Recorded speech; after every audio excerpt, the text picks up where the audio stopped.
ಇದು ಬೆಂಗಳೂರಿನ ಹನುಮಂತ ನಗರದಲ್ಲಿರೋ ಅತ್ಯಂತ ಪುರಾತನವಾದಂತಹ ಕುಮಾರಸ್ವಾಮಿ ದೇವಸ್ಥಾನ.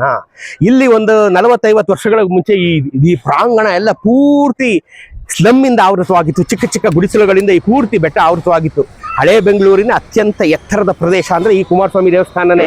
ಇಲ್ಲಿ ನಿಂತ್ಕೊಂಡ್ರೆ ನಿಮ್ಗೆ ವಿಧಾನಸೌಧ ಎಲ್ಲ ಕಾಣೋದು, ಈ ಕಾಣಲೆಲ್ಲ ಮುಚ್ಚೋಗ್ಬಿಟ್ಟಿದೆ.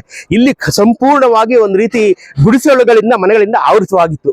90ನೇ ಇಸ್ವಿನಲ್ಲಿ ಇದನ್ನೆಲ್ಲ ವೆಕೇಟ್ ಮಾಡಿ ಸಂಪೂರ್ಣ ಟೆಂಪಲ್ ಕಾಂಪ್ಲೆಕ್ಸ್ ಮಾಡಬೇಕು ಅಂತ ಡಿಸೈಡ್ ಮಾಡಿ ಇಲ್ಲಿದ್ದಂಥವ್ರನ್ನೆಲ್ಲ ಒಕ್ಕಲೆಬ್ಬಿಸಿ ಇವ್ರನ್ನ ಒಂದ್ ಕಡೆ ಶಿಫ್ಟ್ ಮಾಡಿ ಅಲ್ಲಿ 15/20 ಸೈಟ್ಗಳು ಮಾಡಿ ಅವ್ರಿಗೆ ಮನೆಗಳು ಕಟ್ಕೊಟ್ರು. ಎಲ್ಲಿದೆ ಅದು? ಬನ್ನಿ ತೋರಿಸ್ತೀನಿ.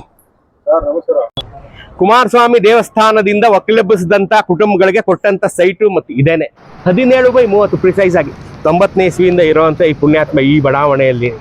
ಈ ಬಡಾವಣೆ ಯಾವುದು ಅಂತ ಗೊತ್ತಾಯ್ತಾ? ಇನ್ನೂ ಗೊತ್ತಾಗ್ಲಿವಲ್ಲ ನಿಮ್ಗೆ? ಬನ್ನಿ ತೋರಿಸ್ತೀನಿ. ಈ ಬಡಾವಣೆನೇ ನಿಮ್ಮೆಲ್ಲರ ನೆಚ್ಚಿನ ಕುಮಾರಸ್ವಾಮಿ ಬಡಾವಣೆ ಅಲಿಯಾಸ್ ಕುಮಾರಸ್ವಾಮಿ ಲೇಔಟು. ಗೊತ್ತಾಯ್ತಾ ಕುಮಾರಸ್ವಾಮಿ ಲೇಔಟ್ಗೆ ಹೆಂಗೆ ಹೆಸರು ಬಂತು ಅಂತ? 35 ವರ್ಷ ಆಯುಸಿರೋ ಅಂತ ಸೌತ್ ಬೆಂಗಳೂರಿನ ಒಂದು ಪ್ರತಿಷ್ಠಿತ ಆಪ್ತ ನಮ್ಮ ಕುಮಾರಸ್ವಾಮಿ ಬಡಾವಣೆ.